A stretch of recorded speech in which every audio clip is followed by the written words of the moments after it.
The alarm blares at 3:45 in the frozen dark. Her fingers are already stiff, kneading dough in a kitchen smaller than a closet, flour dusting the cracks in the linoleum like first snow.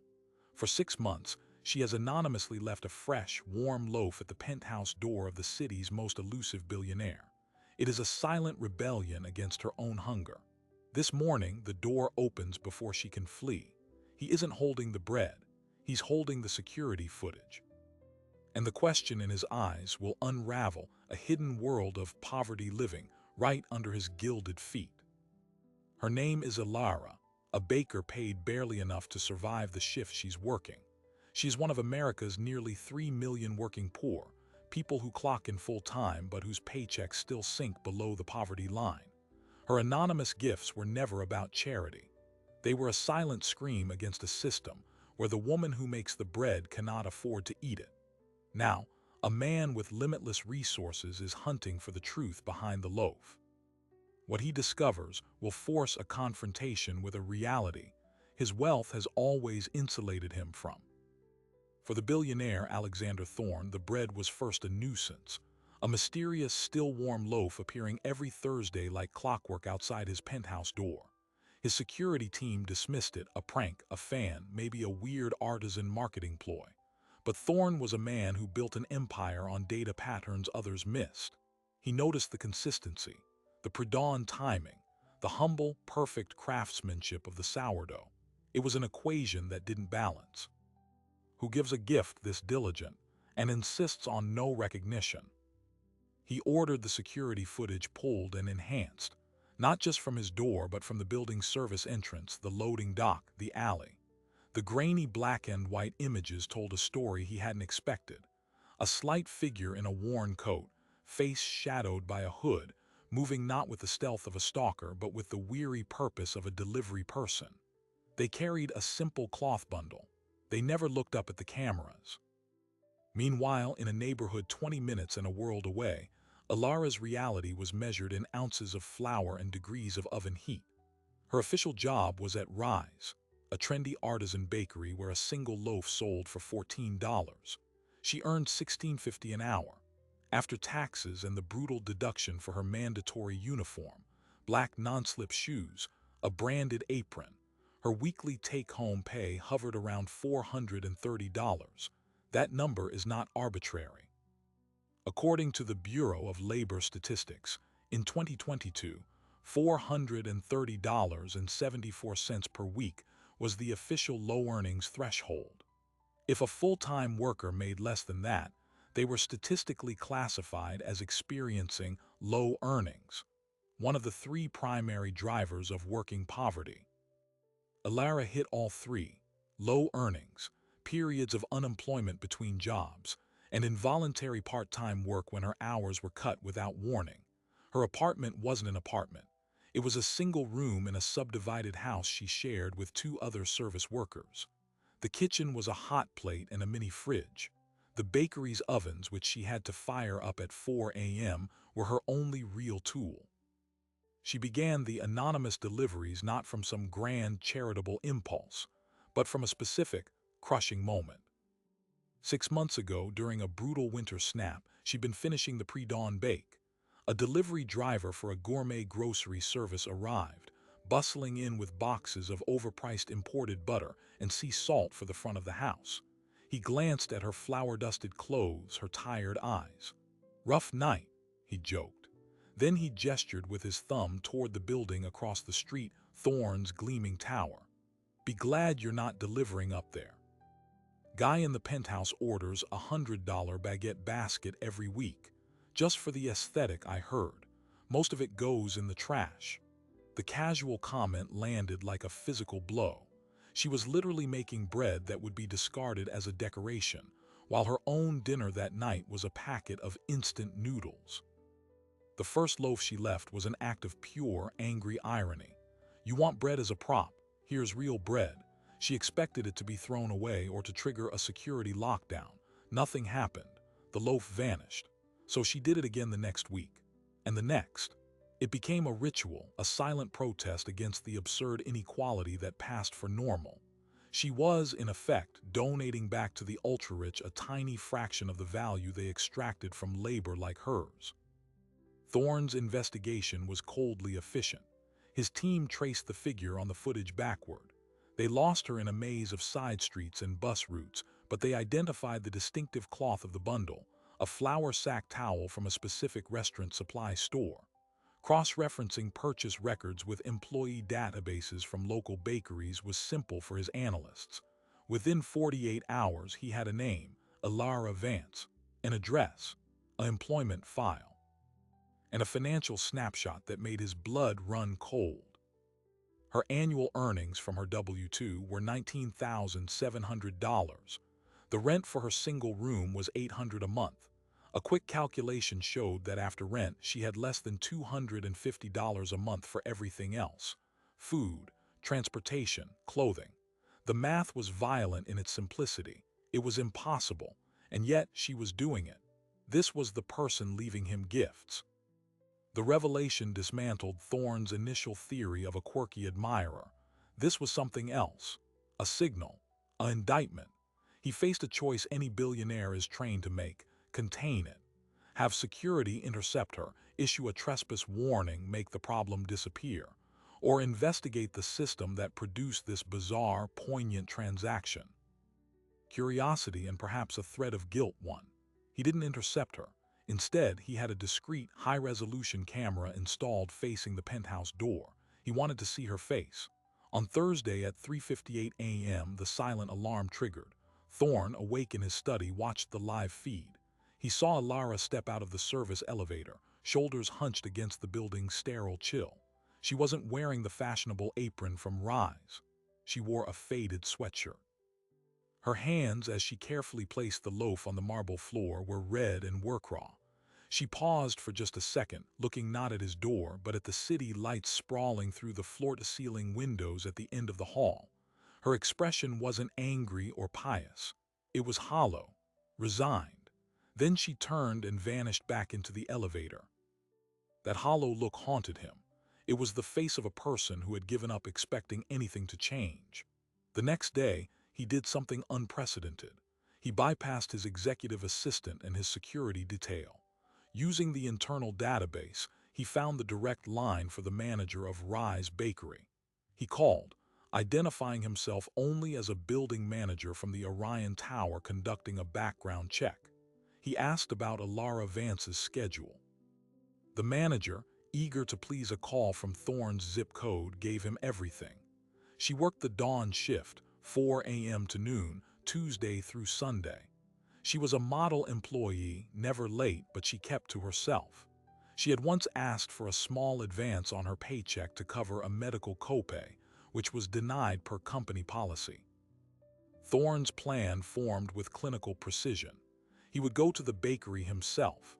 He would observe. He would buy something, and he would see her in her environment. He needed to understand the mechanics of the machine that connected his penthouse to her single room. He told his driver to take him to Rise at 11:45 on a Tuesday morning. The bakery was all exposed brick and reclaimed wood, smelling of roasted coffee and burnt sugar. It was crowded with people working on laptops, their discarded plates holding crumbs of the $10 pastries Ilara had likely baked hours before. Thorne felt conspicuously out of place in his tailored overcoat. And then he saw her. She was behind the counter, refilling a glass jar with biscotti. She moved with an exhausted economy, no wasted motion. Her hair was tucked under a bandana, a light dusting of flour on her cheek. A customer approached, talking loudly on a Bluetooth headset. He pointed at a croissant without looking at her, continued his conversation, and held out a credit card. Ilara rang him up, bagged the croissant, handed it over with a muted thank you. The customer took it and walked away, never breaking his phone conversation, never acknowledging her as a human being.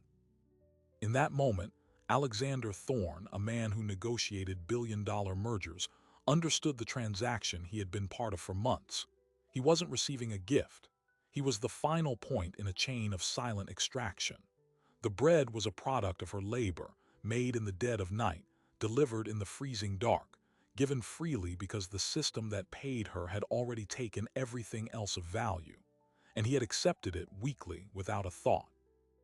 As the noon hour chimed on the bakery's clock, Ilara untied her apron. She clocked out on a tablet by the back door. She didn't change, just pulled on her worn coat over her work clothes. She was leaving. Thorne made his decision. He moved, cutting through the crowd, reaching the sidewalk just as she turned the corner into the alley beside the bakery, the shortcut to the bus stop. He called out, "Ilara."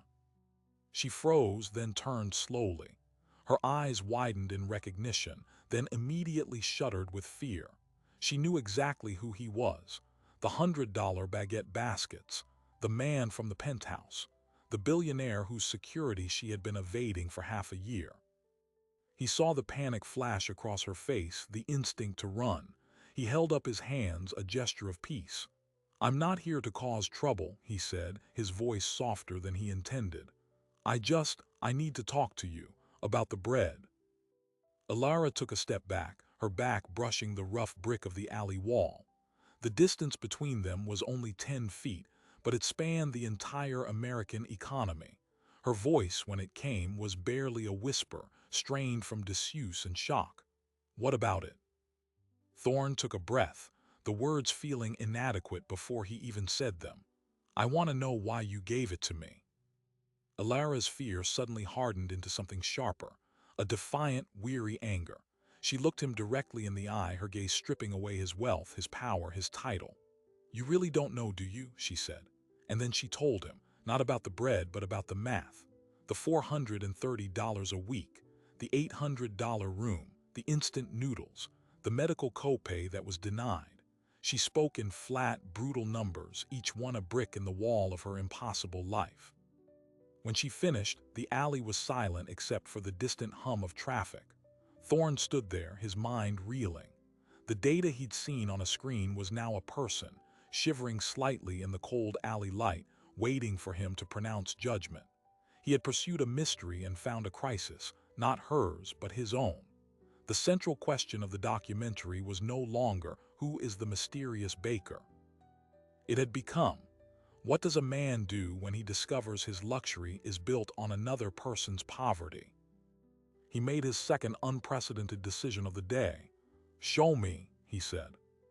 Ilara blinked. "What?" "Show me," Alexander Thorne repeated, the CEO command creeping back into his voice. "Show me where you live. Show me the room. Show me the hot plate. I need to see the other end of the transaction." It was a demand, not a request. An audit, the ultimate due diligence. Ilara stared at him, a storm of emotions on her face, humiliation, anger, a flicker of grim satisfaction. The billionaire wanted to see the cost. She nodded slowly, a dangerous challenge in her eyes. "Okay," she said. "You want to see where the bread comes from? Follow me." She turned and began walking toward the bus stop, not looking back to see if he followed. Alexander Thorne, one of the richest men in the city, stood for a heartbeat in the greasy alley. Then he did something he hadn't done in 20 years. He started walking alone to catch a public bus into a neighborhood his security team had red-zoned as unacceptable for risk. The investigation was over. The confrontation had begun. The bus ride was a 20-minute journey through layers of the city Thorne had only ever flown over. He sat stiffly, his cashmere coat absorbing the scent of stale air and cleaning solution. Ilara sat 2 rows ahead, staring out the window, a fixed point in the moving world. She didn't look back. This was her commute, a daily ritual of invisible passage. Every few blocks, the demographic shift was visible through the glass. The boutique storefronts gave way to check-cashing outlets, the sleek condos to weathered triple-deckers with plastic on the windows. They disembarked in a neighborhood of perpetual renovation that never seemed to improve. Ilara led him down a side street without speaking. The house was a tired-looking Victorian that had been carved into a warren of single-room occupancies. The front door lock was broken, held shut with a length of chain on the inside. She used her own key on a side entrance that led directly into a narrow, dim hallway. The smell was of old carpet, cabbage, and underlying damp. "This is it," she said flatly, pushing open a door numbered 7. The room was 10 by 12 feet. A single window looked onto a brick wall. Her bed was a mattress on a frame covered with a neatly tucked blanket. A small desk held a hot plate, a bowl, a mug. A mini fridge hummed inconsistently in the corner. On the wall above the desk was a meticulously hand-drawn budget on a sheet of graph paper, each line item a battle. Rent, $800. Bus pass, $56. Phone, $40. Food, $120. The food column had a series of small, sad check marks. Most days it was just instant beans, bread. Thorne stood in the center of the room, his presence making the space feel impossibly smaller. He was a monument to excess and a shrine to scarcity. He pointed to the budget. $120 a month for food. That's $30 a week, Alara said, her voice devoid of self-pity. It was just math. Sometimes the bakery lets us take home day-old stuff. That helps. And the medical copay you mentioned. She opened a drawer in the desk and pulled out a folded piece of paper, an explanation of benefits from a clinic. The patient responsibility was $85 for a visit for a persistent cough. I asked for an advance. They said no. Policy, so I paid it. And then I couldn't pay the full electric bill. They shut it off for 2 days. Thorne was silent. His mind, accustomed to manipulating abstractions of millions, was struggling to comprehend the concrete tyranny of $85.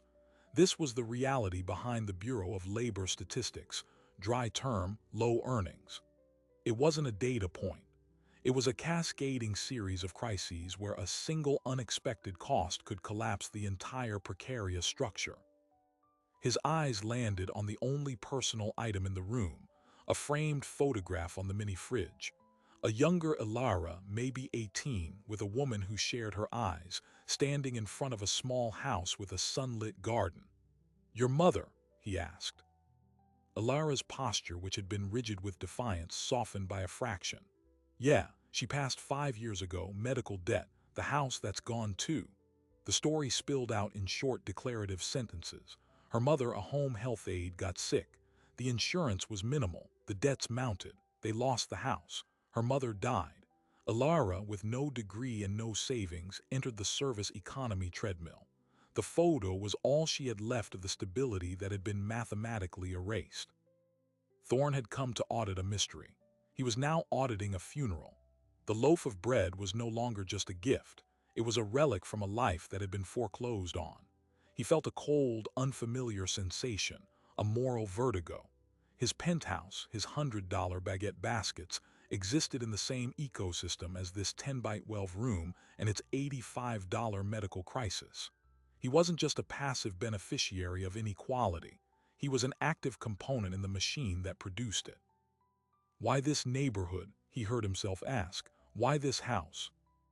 Alara let out a short, humorless laugh. "Because it's what I can afford. That's still on a bus line to work. The wait list for subsidized housing is 3 years long. This," she gestured around the room, "this is the free market solution." Just then a door across the hall opened. A man in a security guard's uniform, his tie loosened, stepped out. He froze when he saw Thorne. "Alara, everything okay?" "It's fine, Marcus," she said, but her voice was tight. Marcus, however, was staring at Thorne with dawning recognition.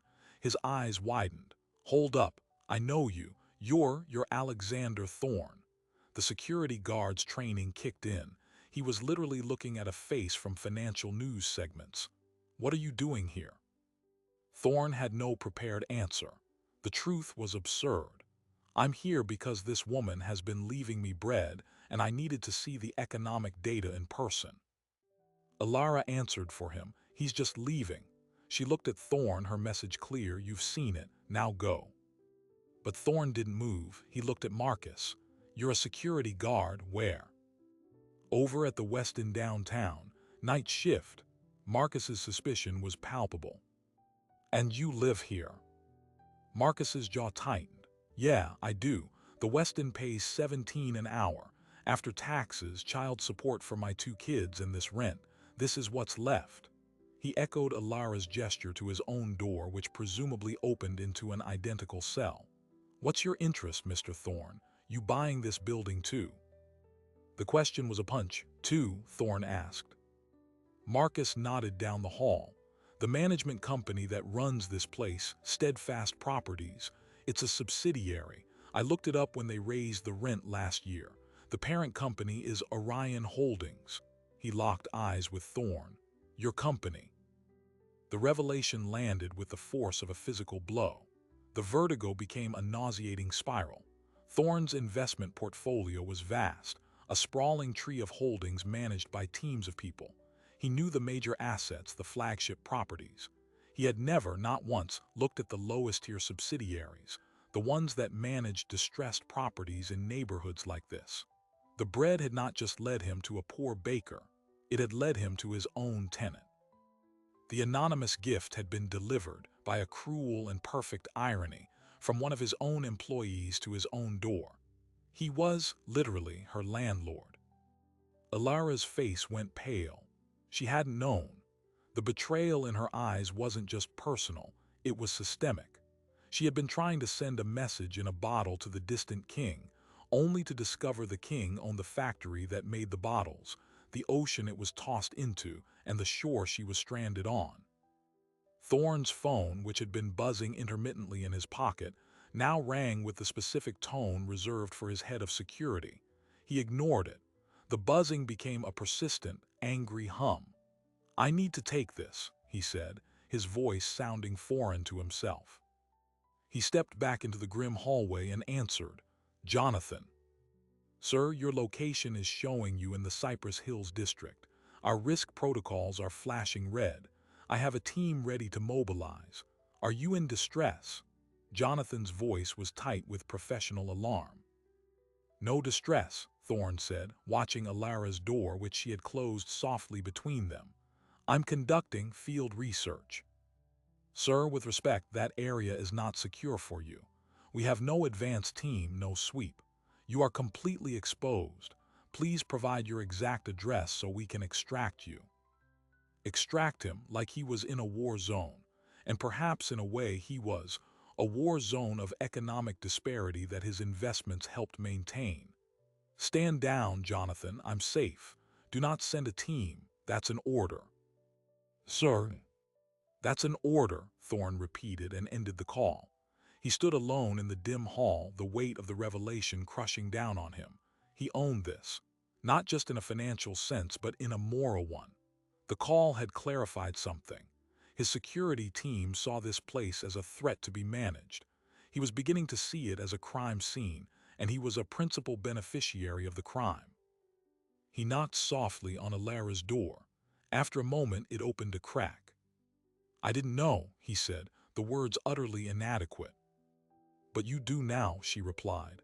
"It wasn't an accusation, it was a fact." "How many units are in this house?" he asked. 12.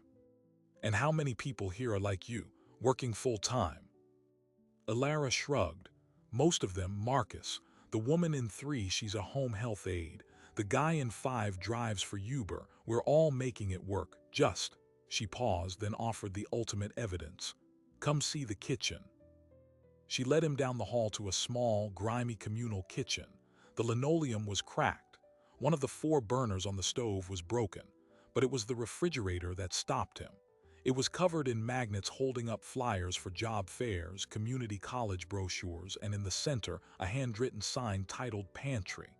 It listed items: canned beans, rice, pasta, take what you need, leave if you can. On the counter next to it sat a single, half-full bag of rice and 3 cans of store-brand beans. A makeshift, mutual aid food bank operating in the belly of one of his own properties. The global research Thorne had vaguely absorbed came into horrifying focus. Over 50% of people who are food insecure are engaged in paid employment. This wasn't a statistic about unemployment. It was a statistic about wages. He was looking at it, the working poor, forced to subsidize each other's survival because their collective wages were insufficient. His phone buzzed again, a text from Jonathan. "Media inquiry received. Reporter from the Tribune asking if you have comment on housing conditions in your Cypress Hills portfolio. How did they get this, sir? We have a containment issue. The world was starting to notice. The bread had been a signal, and he had foolishly, arrogantly, followed it straight to the source, leaving a digital and human trail. Marcus had recognized him. Someone had talked to a reporter. The carefully maintained barrier between his world and this one was cracking. He looked at Alara, who was watching him process the impending storm. "What happens now?" she asked. There was no fear in her voice now, only a weary curiosity. Thorne made a decision. It wasn't fully formed, but it was a pivot away from everything his training dictated. Containment was no longer an option. The story was already escaping. The only move left was to accelerate it, to control the narrative by telling the truth first. "Now," he said, "you show me everything, not just your room. I want to meet your neighbors. I want to see their budgets if they'll show me. I want the names of your managers at the bakery. I want the contact for the property manager of this building." "Why?" Alara asked, her guard back up. "So you can fire them, evict us more efficiently." "No," Thorne said, and for the first time he believed what he was about to say. "So I can understand the exact mechanics of the machine. And then," he met her gaze, "I'm going to try to break it." He didn't wait for her answer. He walked to the door of apartment 3 and knocked. The woman who answered, named Lena, was indeed a home health aide still in her scrubs. She was wary, but Alara's hesitant nod reassured her. Thorne asked his questions. He didn't offer help, he asked for data. Her hourly wage, her commute cost, her childcare expenses. He took notes on his phone, a billionaire conducting grassroots market research. They moved to apartment 5. Derek, the Uber driver, showed him his weekly ride-hailing dashboard on his phone, a brutal chart of hours logged versus net pay after the platform's cut, gas, and wear and tear. He was netting less than $12 an hour, with no benefits. With each conversation, the abstract concept of working poverty dissolved into specific, sweating, exhausted human faces. These were not lazy people. They were people running as fast as they could on a treadmill set to an impossible incline. And Thorne, through a tangled web of holdings and investments, was one of the people who owned the treadmill. His phone was now blowing up, calls from his COO, from his PR head, from his personal lawyer. He sent them all to voicemail. The only call he took was from the reporter, a woman named Anya from the Tribune. He gave her a single, explosive statement. "I am currently visiting a residential property owned by an Orion Holdings subsidiary. I can confirm there are significant habitability concerns and that I am conducting a personal review of the conditions and the economic circumstances of the tenants, who are all full-time workers. I will have a full statement later today." He hung up before she could ask a follow-up question. He had just lit the fuse on a corporate scandal. By the time he and Alara returned to her room, the gray afternoon light was fading. The atmosphere had shifted. The neighbors weren't just wary subjects. They were a stunned audience to a surreal drama. The billionaire was in their hall, and he wasn't there to evict them. He was there to take notes. Alara finally spoke into the quiet. "You know this won't end well for you. Your board, your shareholders, they're not going to like you poking around in the basement of your own empire." "I know," Thorne said. He felt a strange, grim calm. For years, he had made decisions based on shareholder value, on market optimization, on risk assessment. Today, for the first time, he was making a decision based on a different metric: the hollow look in a baker's eyes, the community pantry on a broken refrigerator, the undeniable, spreadsheet-proof fact that full-time work should not equal poverty. The bridge was burning behind him. "I need one more thing from you, Alara," he said. "What?" "Come back to the office with me, right now." She recoiled. "Why?" "Because," Thorne said, the CEO command fully returning but aimed at a new purpose, "when I walk into that boardroom tomorrow, I'm not going in with a spreadsheet. I'm going in with a witness. And you're the one who baked the bread." Alara did not ride the bus back to the tower. A sleek, silent company car was waiting, sent by a frantic Jonathan. As it glided through the now dark streets, the two worlds collided inside the vehicle. Elara sat stiffly on buttersoft leather, her worn shoes on the pristine carpet. Thorne was already on his phone, his voice a low, urgent command, issuing a series of orders that sounded like declarations of war. Pull the complete organizational chart for Steadfast Properties. I want the salary of every property manager and the profit margins for the last 5 years. Schedule an emergency audit of all residential holdings classified as value or distressed. And get me the employment contracts for Rise Bakery. I want to see the non-compete clauses and the uniform deduction policy in writing. He hung up and looked at Elara. You understand what I'm doing. You're gathering evidence, she said quietly, watching the glittering skyline approach. Against yourself. Against the model, he corrected, though the distinction felt thin. The model that says maximizing shareholder value means squeezing every possible cost, including the dignity of the people who do the actual work. The car descended into the underground garage of the Orion Tower, a cathedral of polished concrete and discreet lighting. As the elevator ascended to the executive suite, Elara watched the floor numbers climb, each one representing a strata of wealth she had only ever imagined. The doors opened not into a reception area, but directly into Thorne's private office, a vast, minimalist space with a panoramic view of the city. On his desk, a single warm loaf of sourdough, the one from that morning, sat on a linen napkin like a museum exhibit. The office was not empty. 3 people waited, their body language radiating varying degrees of panic and disapproval. Jonathan, the head of security, stood rigidly by the door. A severe woman in a sharp suit, Claire, was Thorne's chief operating officer, and an older man, Gerald, was the chair of the board's audit committee. Alexander, Gerald began, his voice calm but edged with steel. Would you care to explain why the Tribune is running a story tomorrow headlined, Billionaire Landlord Discovers Tenants in Poverty, and why I had to hear about it from a reporter? Claire didn't wait. And who is this? She asked, her gaze sweeping over Elara's flour-dusted clothes as if they were a biohazard. This is Elara Vance, Thorne said, moving behind his desk. She is a tenant in our Cypress Hills property.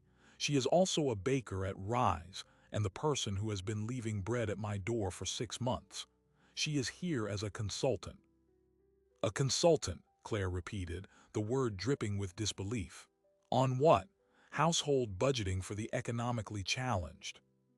On the failure of our business model, Thorne fired back. He picked up the loaf. This is not a gift. It is an audit, one we failed. Elara earned $16.50 an hour. Her take-home pay after mandatory deductions is below the low earnings threshold. She lives in a room in a building we own, paying rent that yields us a 28% profit margin.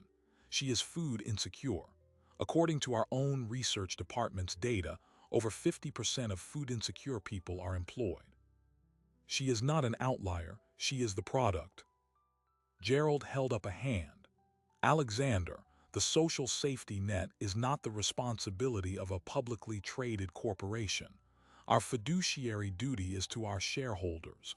The wages at the bakery and the rents at the property are set by the market. A market we manipulate. Thorne's voice rose, startling everyone. He tapped a key on his laptop and the large screen on the wall lit up. It was an internal memo from the lobbying arm of Orion Holdings. The subject line, Opposition to State Bill S-402, the Living Wage Adjustment Act. He scrolled to a highlighted section. It says here that raising the minimum wage to $15 would unacceptably compress margins in our service sector investments. Our lobbyists wrote that. We are actively fighting to keep wages low. We are the market. An uncomfortable silence fell. Jonathan shifted his weight. Claire stared at the memo as if seeing it for the first time. Gerald's frown deepened. Elara spoke, her voice small but clear in the vast room. The uniform at the bakery costs $80. They take it out of your first 2 paychecks. If you leave before 6 months, you have to pay it back. I didn't have $80, so my first month I worked for almost nothing. Claire looked at her, not with sympathy but with dawning operational horror. That's a retention strategy, a clumsy one, but it reduces turnover. It's a debt trap, Alara corrected. It means you can't leave. Even if you find a better job, you can't afford to quit. Thorne seized on the opening. Gerald, you asked why the Tribune story. Here. Why? Because the market is about to have a face. And it's not the face of a lazy moocher. It's the face of a woman who gets up at 3 a.m. to bake bread for people who throw it away, who pays rent to us, and who still can't afford a doctor's visit.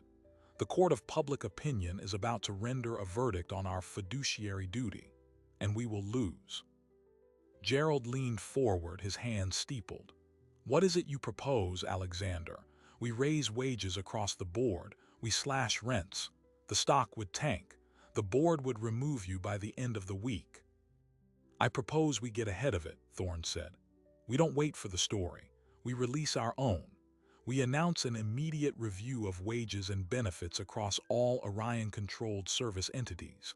We announce a freeze on rents in all our affordable housing portfolios. We create a tenant hardship fund, seeded from the profits of those very portfolios. That's a massive redistribution of capital, Claire sputtered. The analysts will call it corporate suicide. Or, Thorne said, his eyes locking with Gerald, they'll call it the most brilliant reputation-saving maneuver of the decade. We're not a charity. We're mitigating an existential risk. The risk of a full-blown, worker-led PR disaster that could spark regulatory hell and consumer boycotts. We frame it as proactive, stakeholder-centric governance. He was using their language, but he was channeling Alara's reality. It was a stunning pivot. He wasn't asking for permission to be moral. He was demanding action to be smart. Gerald studied him for a long moment, and the board. I'll present it to them at the emergency session tomorrow, with Alara. No, Alara said suddenly. Everyone turned to her. I'm not a prop. I'm not here to cry for the cameras so you can look compassionate. Then why are you here? Claire asked, genuinely curious. Alara looked at Thorne, then back at the others. To make sure the numbers he's talking about aren't just numbers. To make sure you know that $430 a week means choosing between the bus pass and the electric bill. That's why. A tense silence held, broken by Gerald's slow sigh. Very well. Draft the proposal, Alexander. Full financial impact scenarios. I'll convene the board for 10 a.m. but understand, he pointed a finger. If this backfires, if the stock drops more than 5%, you will be offering your resignation, with her as your witness. The meeting broke. Claire left with a frosty nod. Gerald followed, deep in thought. Jonathan remained. Sir, we have another issue. The manager of Rise Bakery has been calling. He identified Alara from the security footage we requested earlier. He's threatening to fire her for breach of confidentiality and bringing the brand into disrepute. Of course, the system was already fighting back, closing ranks at its lowest, most petty level. Tell him, Thorne said, his voice cold, that if he terminates Alara Vance, Orion Holdings will immediately terminate our lease of his retail space and launch a review of all our vendor contracts with his parent company. Then send him a copy of our draft living wage policy. He'll get the message. Jonathan nodded and left. Thorne and Alara were alone again, the city's lights sprawling beneath them. You can't protect me from everything, Alara said. That manager, my neighbors, they're scared. If this fails, they're the ones who'll suffer, not you. You'll just get a golden parachute. It won't fail, Thorne said, but it sounded like a hope, not a guarantee. He had his team work through the night. Alara was given a room in a corporate apartment in the tower, a surreal experience of luxury that felt like a gilded cage. She couldn't sleep. At 4 a.m., out of habit, she went down to the building's immaculate, empty gym. She found Thorne there, still in his suit pants and a t-shirt, pounding a treadmill as if he could outrun the coming storm. Can't sleep either, she asked. He slowed the machine. I'm running the numbers in my head, over and over. The wage increases, the rent freezes. It's a 9-figure hit to annual profits in the short term. And that's bad. It's unprecedented. He stepped off, wiping his face with a towel. My whole career has been about making that number go up. Every decision filtered through that lens. Now I'm about to propose making it go down intentionally for a principle I didn't even understand yesterday. The bread, Alara said softly. The bread, he agreed. It was the smallest, most illogical catalyst for a corporate revolution. The board meeting the next morning was held in a secure chamber on the top floor. 10 men and women representing billions in institutional investment sat around a polished table. Alara waited in an adjoining room, watching on a monitor. Thorne stood at the head of the table, the massive screen behind him. He didn't start with numbers. He started with a photo Jonathan had taken in the Cypress Hills kitchen, the community pantry sign on the refrigerator. This, Thorne said, is in a building we own. The tenants are a security guard, a home health aide, an Uber driver, and a baker. They all work full-time. They have created a mutual aid system because their wages, some of which are paid by our investments, are insufficient. This is not a story about poverty. It is a story about risk. The risk of social license, the risk of regulatory backlash, the risk of a single, viral narrative that Orion Holdings profits from the working poor. He then presented the cold financials of his plan. The short-term profit dip was stark, but next to it, he put a slide from a McKinsey report on social license to operate, and internal polling data showing plummeting consumer trust in corporations seen as exploitative. The board was not moved by the photo. They were terrified by the polling data. The debate was brutal. One board member, a venture capitalist named Davis, was openly hostile. This is emotional blackmail, Alexander. You found a sob story and you're gutting our returns because of it. This Baker, he gestured contemptuously toward the monitor, she's a variable cost, a line item, not a stakeholder. On the screen, Alara flinched. Thorne saw it. She bakes the bread you had with your coffee this morning, Davis, Thorne said, his voice dangerously quiet. She is the literal human capital our entire service economy is built upon, and we have optimized her to the point of breaking. That is not a sustainable model. It is a time bomb. The vote was called. It was not a vote on compassion. It was a vote on risk mitigation. The measure passed by the slimmest possible margin, 6-4. Thorne had won, but the opposition was seething. As the board members filed out, Davis stopped by Thorne. This isn't over. The major shareholders will hear about this. You've just declared war on your own company. When they were gone, Thorne brought Alara into the empty boardroom. It's done, he said. He looked exhausted, hollow. He called me a variable cost, Alara said, staring at the empty chair where Davis had sat. I know, I'm sorry. Don't be, she said, a new hardness in her eyes. Now I know what the real fight is. It's not about changing his mind. It's about making his opinion irrelevant. She looked at Thorne. What happens now, for real? Now, Thorne said, we launch the review. We make the announcements. The stock will probably dip. The headlines will be a mix of praise and skepticism. And then, he paused, we see if the model can actually work. If we can prove that paying people enough to live doesn't have to mean corporate collapse. It was a fragile beginning, but as they looked out over the city, a thought occurred to both of them. The bread had been a message in a bottle. The bottle had been opened. And now, the message was being broadcast to the world, not by a struggling baker, but by the billionaire who received it. The anonymous act of kindness had triggered the most public of audits. The journey from the pre-dawn alley to the corporate boardroom was complete. But the real test, whether a single act of defiance could actually bend the arc of an entire system, was just beginning. The announcement, when it came, was a masterclass in controlled detonation. Thorne's PR team framed it as the Orion Equitable Practices Review. a dry corporate term that belied the earthquake within. Press releases detailed an immediate wage audit across all service sector holdings, a one-year rent freeze for affordable housing portfolios, and the creation of a $5 million tenant and employee hardship fund. The business press was initially baffled.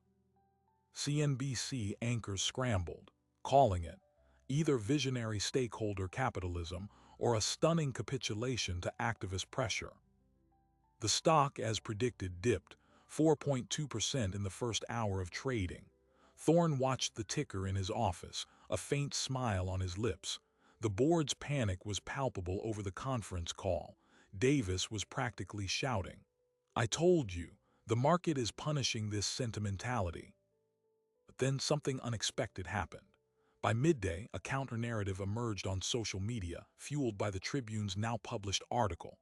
The story had photos not of Thorne but of the Cypress Hills kitchen pantry, of Alara's handwritten budget, of Marcus in his security guard uniform.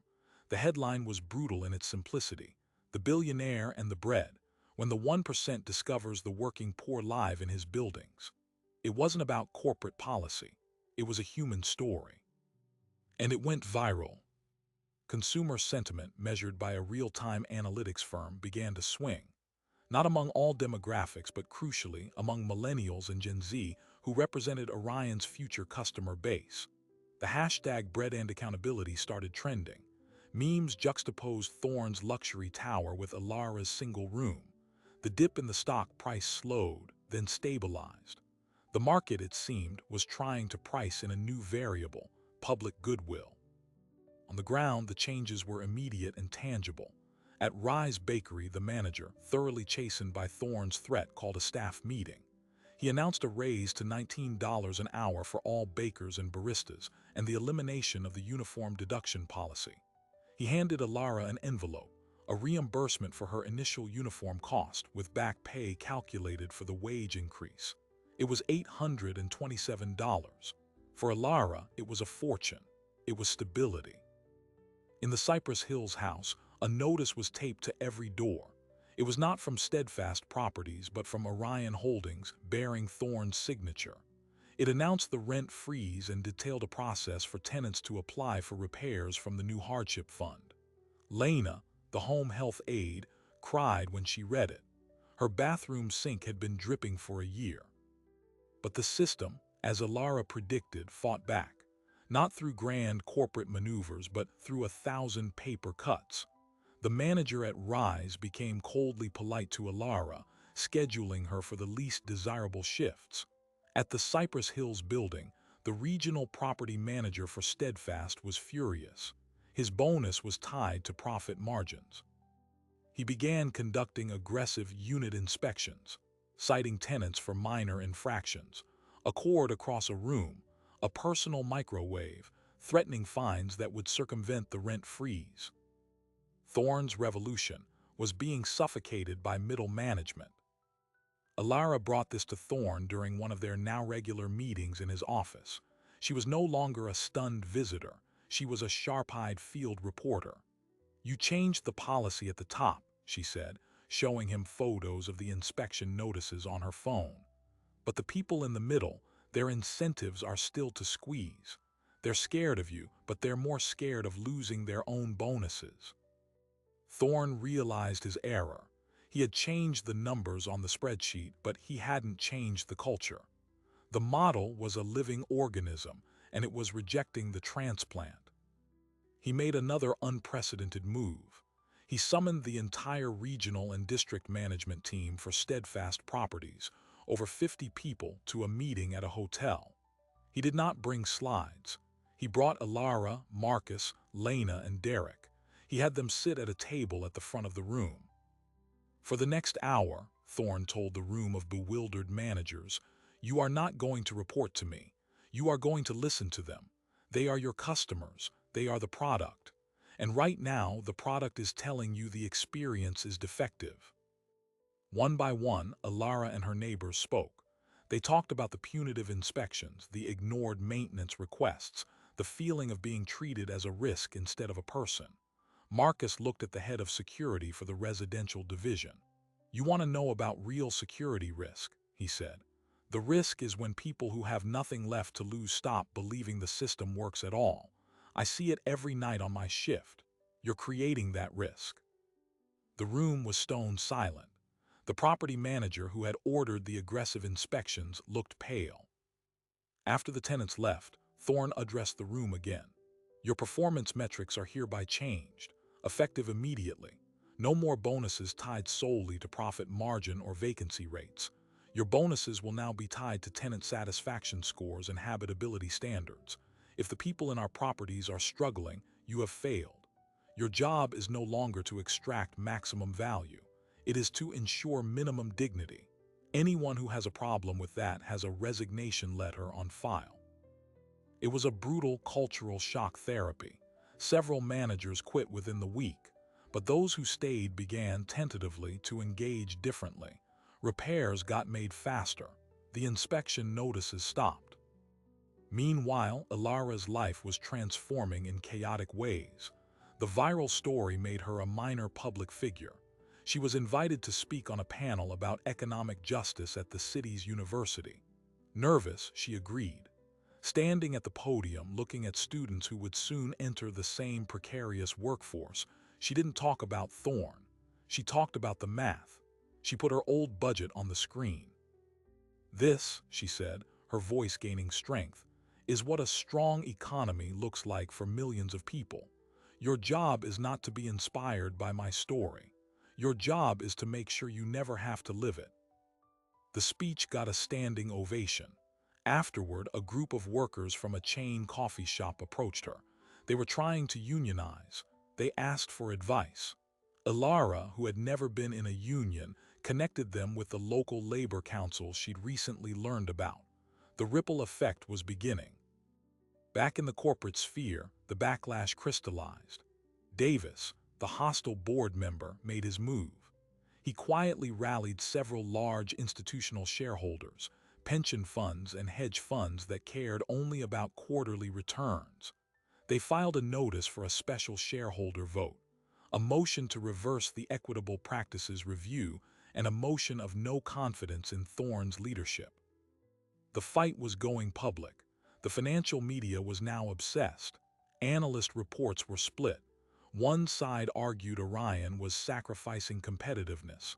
The other argued it was future-proofing the brand. The stock became volatile, swinging with every piece of news.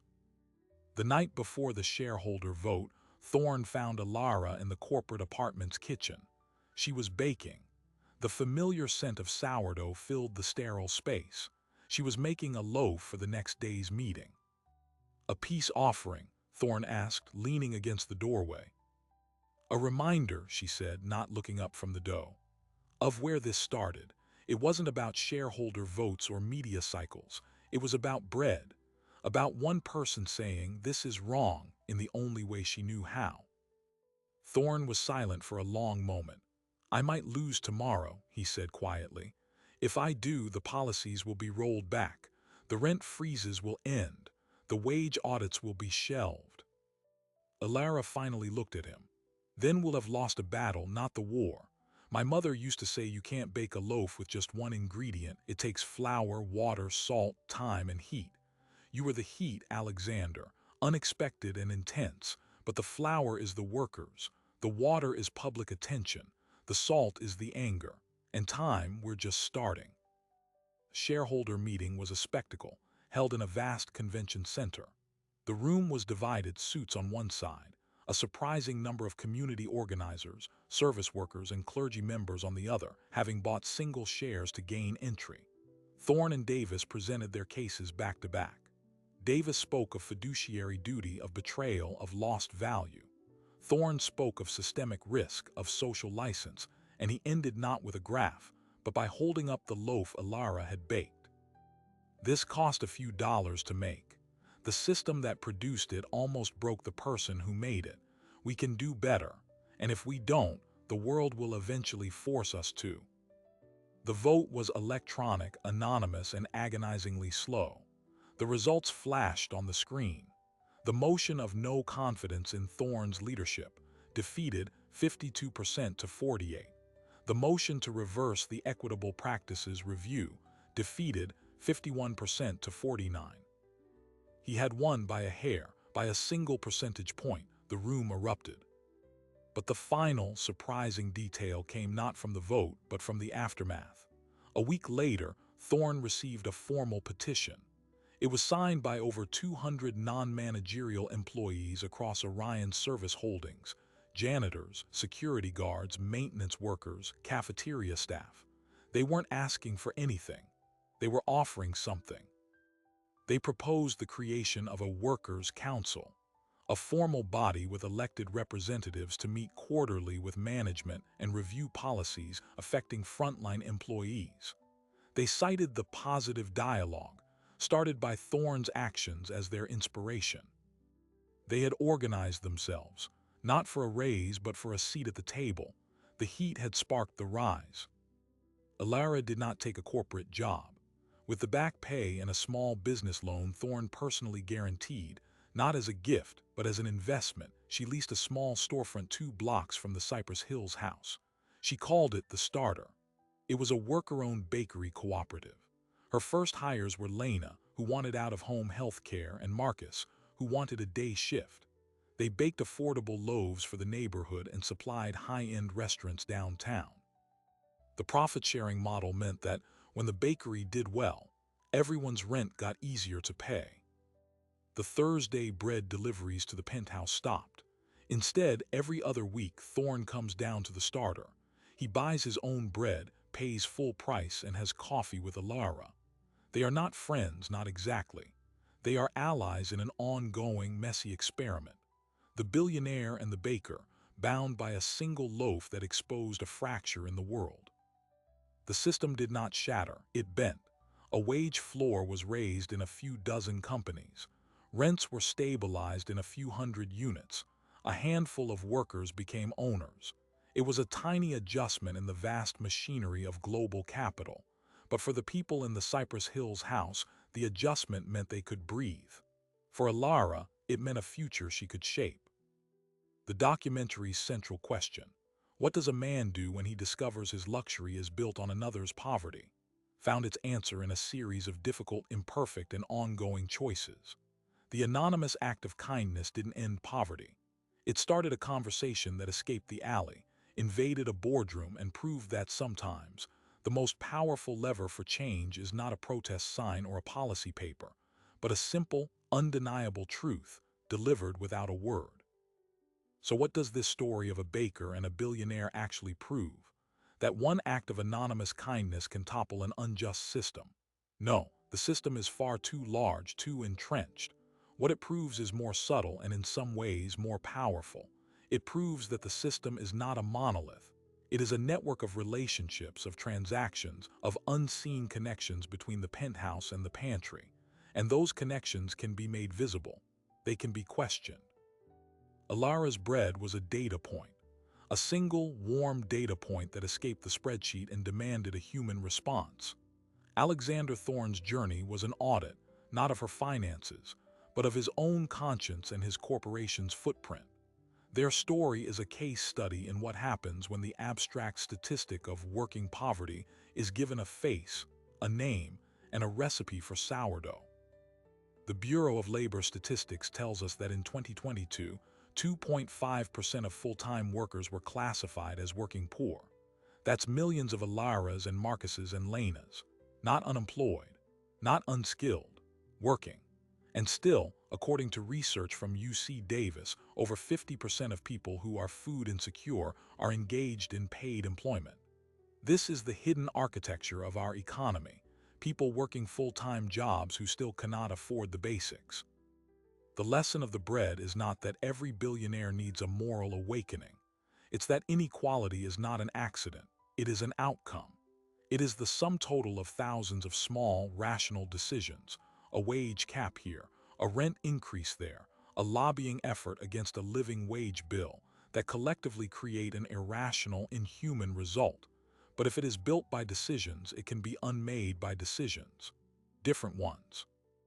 Alara and Thorne's alliance did not end economic injustice. It created a small zone of exception, a bakery that shares its profits, an apartment building where the manager's bonus is tied to tenant well-being, A corporate policy that acknowledges workers as stakeholders, not just variable costs. These are not revolutions, they are corrections, proofs of concept. They ask the question, what if this wasn't the exception? What if it was the rule? The bread on the doorstep was a signal in the dark. The real challenge is for the rest of us to notice the signals all around us. The tired cashier, the delivery driver racing against the clock, the neighbor who quietly borrows a cup of sugar every week. These are not just individuals having a bad day. They are indicators of a system under strain. This story ends not with a conclusion, but with an invitation to a different kind of attention. To look at the everyday transactions of our world, the coffee we buy, the apartment buildings we pass, the services we use, and see the human chain that makes them possible. To wonder who is on the other end of that chain, and are they thriving or are they just surviving? The most subversive act might not be a protest, but a question asked with genuine curiosity, directed at the right person at the right time. Ilara asked her question with a loaf of bread. Thorne asked his with a corporate audit. What question is your position in the world allowing you to ask? If you want to see more stories that pull on these hidden threads, that explore the surprising connections that shape our lives, hit subscribe. There are countless other narratives waiting to be uncovered, where a single detail can change everything you think you know. Thanks for watching.